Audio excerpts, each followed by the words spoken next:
Czy Adolf Hitler i jego żona rzeczywiście popełnili samobójstwo w bunkrze usytuowanym pod kancelarią III Rzeszy? Tak zostało to zapisane w oficjalnej historii. Tymczasem w ostatnich latach ukazały się książki i filmy dokumentalne, które tej wersji zaprzeczają. Jak zatem wygląda prawda w tej sprawie?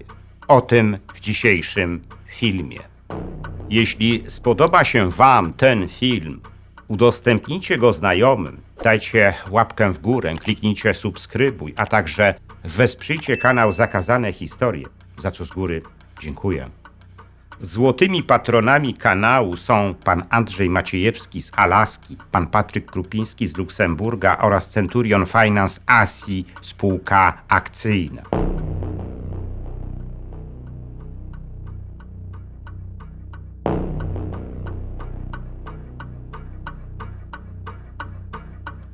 Była godzina 21:30, 1 maja 1945 roku. Niemiecka rozgłośnia w Hamburgu nadała komunikat, którego fragment brzmiał następująco. Z kwatery głównej Führera doniesiono, że nasz Führer Adolf Hitler, który do ostatniego tchnienia walczył z bolszewizmem, poległ dziś po południu za Niemcy. Odczytujący ten komunikat spiker hamburskiego radia zakomunikował również, że za chwilę swoje przemówienie wygłosi nowy przywódca III Rzeszy, admirał Karl Dönitz. Dopiero następnego dnia okazało się, że Hitler nie zginął na barykadach broniącego się Berlina, ale dzień wcześniej wraz ze swoją świeżo poślubioną małżonką Ewą Braun popełnił samobójstwo w swoim bunkrze pod kancelarią III Rzeszy. On sam miał sobie strzelić w głowę z pistoletu, a jego żona miała zażyć ampułkę ze śmiertelnym cyjankiem. Ich ciała, jak donosiły później gazety, miały zostać wyniesione z bunkra przez współpracowników wodza, a następnie oblane benzyną i podpalone.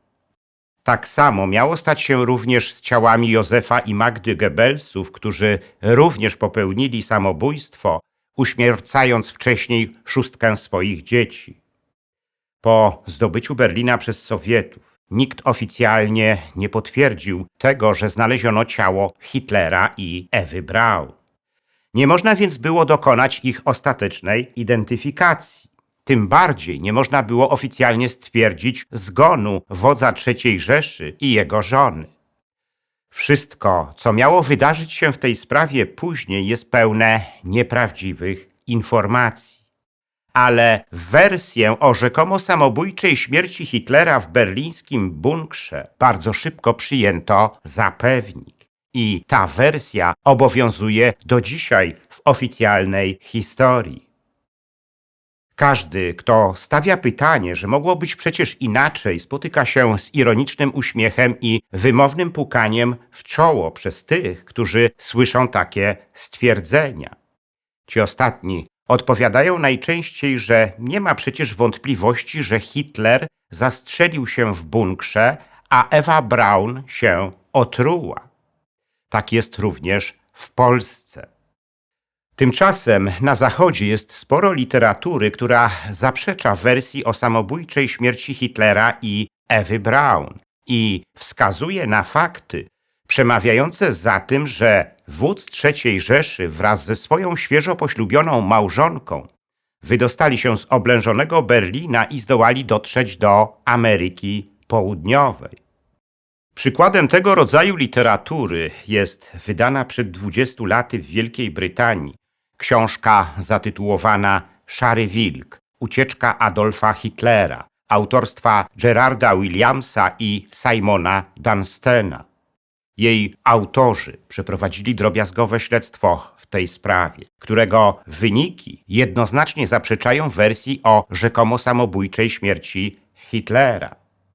Zdaniem wymienionych autorów Hitler wcale się nie zastrzelił w swoim berlińskim bunkrze 30 kwietnia 1945 roku.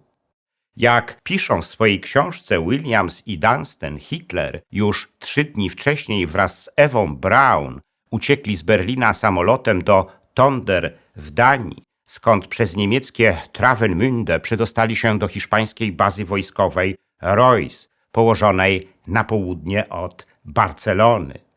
Tam hiszpański dyktator generał Francisco Franco miał podstawić im samolot, którym odlecieli do Fuerteventury na Wyspach Kanaryjskich. Po wylądowaniu w tym miejscu mieli od razu wsiąść na pokład czekającego już na nich niemieckiego U-Boota, którym następnie pokonali Atlantyk i ostatecznie wylądowali w Argentynie. W tym samym czasie, jak twierdzą w swojej książce Williams i Dunstan, w berlińskim bunkrze Hitlera zamordowano sobowtóra Hitlera i pewną niemiecką modelkę, która udawała Ewę Braun. A następnie współpracownicy wodza zawinęli ich ciała w koc i wynieśli z bunkra, a potem oblali benzyną i podpalili. Obaj brytyjscy autorzy twierdzą, że Hitler i Braun po przybyciu do Argentyny rozpoczęli zupełnie nowe życie, mieszkając w pobliżu odciętej od świata wioski koło Bariloche na południu Argentyny. Hitler, jak twierdzą, miał umrzeć dopiero 13 lutego 1962 roku, natomiast Ewa Braun zmarła wiele lat później. O tym wszystkim, zdaniem wspomnianych autorów, mieli wiedzieć Amerykanie. Powołują się zresztą na wiele dokumentów potwierdzających taką wersję, które udało im się odnaleźć w archiwach amerykańskich służb. Podobną tezę zaprezentował przed laty argentyński dziennikarz i pisarz Abel Basti. W książce El exilio de Hitler Basti stwierdził, że Hitler i Ewa Braun uciekli do Argentyny okrętem podwodnym. Tyle tylko, że nieco inną trasą niż podali Williams i Dunstan w swojej książce. Według Bastiego Hitler miał uciec z III Rzeszy samolotem, który wystartował z austriackiego lotniska Hörsching i dotarł do Barcelony. Stamtąd udał się na Wyspy Kanaryjskie, z których odpłynął U-Bootem do Argentyny.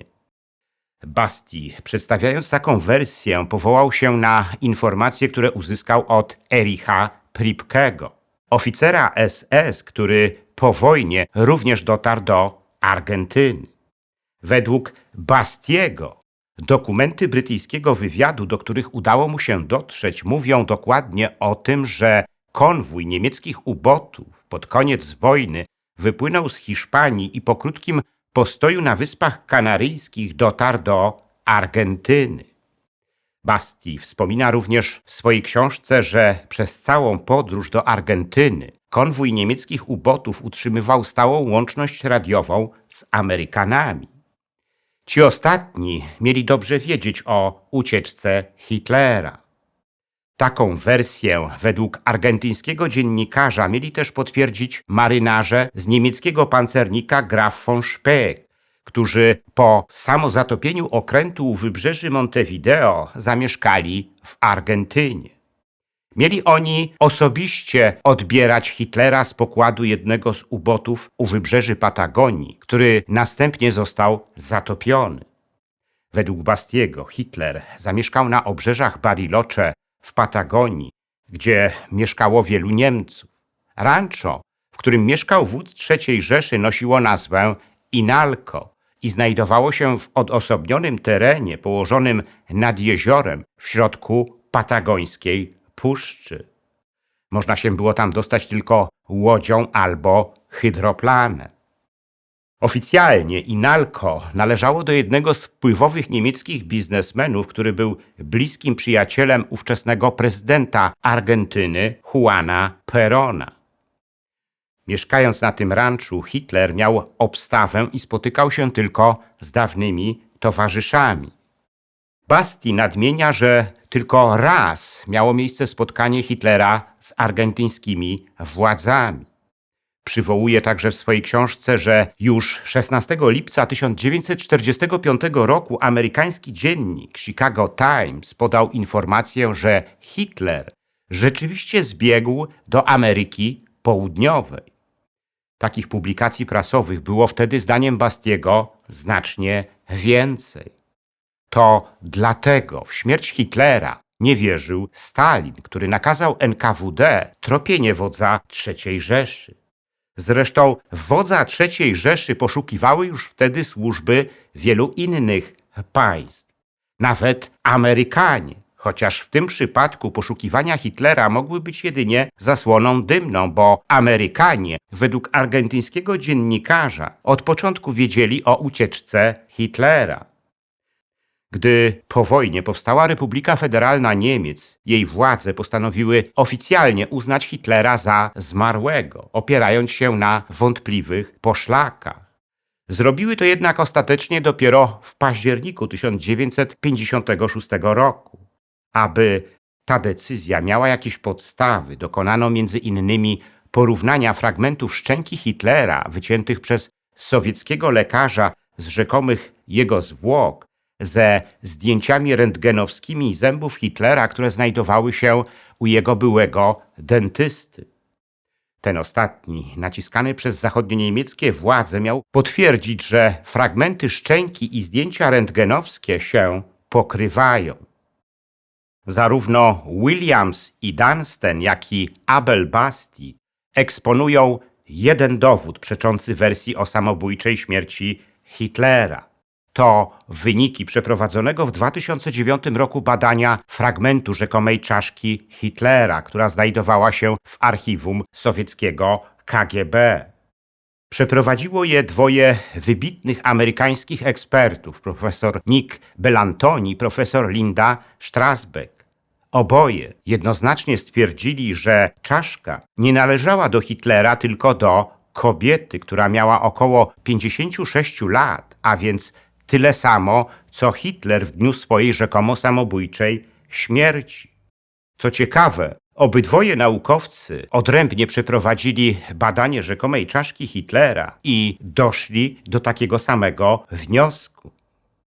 Władze na Kremlu przez lata przechwalały się, że dysponują czaszką wodza III Rzeszy.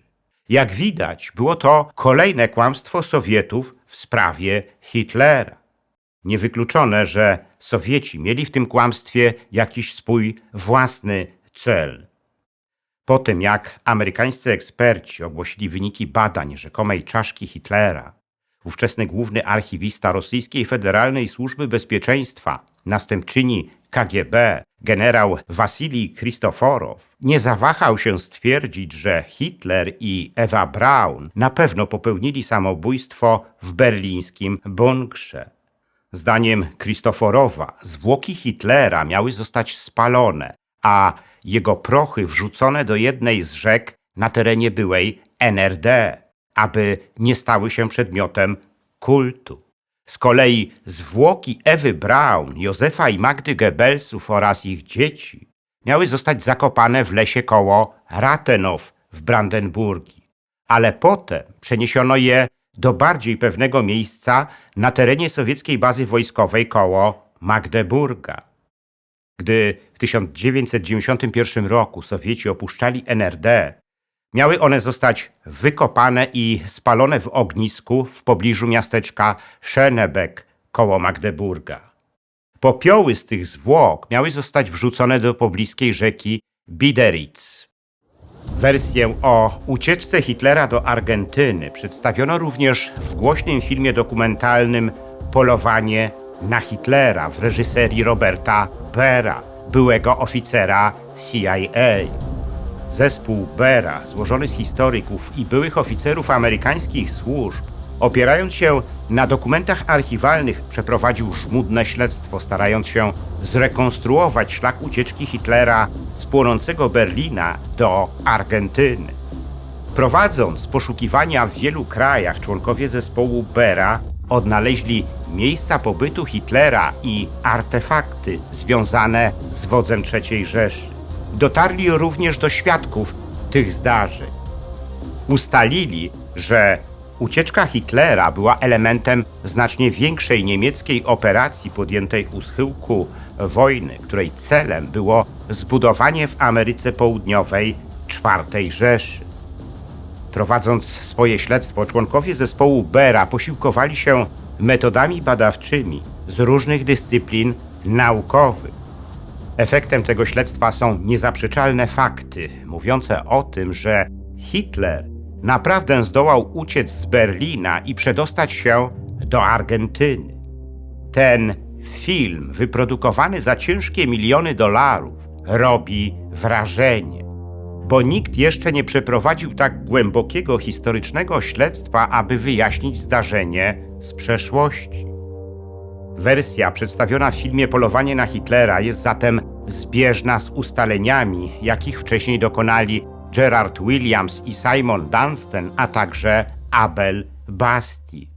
Tyle tylko, że zdecydowana większość historyków zarówno na Zachodzie, jak i w Polsce nadal utrzymuje, że Adolf Hitler wraz z Ewą Braun popełnili samobójstwo w swoim bunkrze, a przywołane publikacje traktują oni jako sensację, nie mającą żadnego oparcia w źródłach, która służy jedynie do zarobienia wielkich pieniędzy i zwrócenia na siebie uwagi.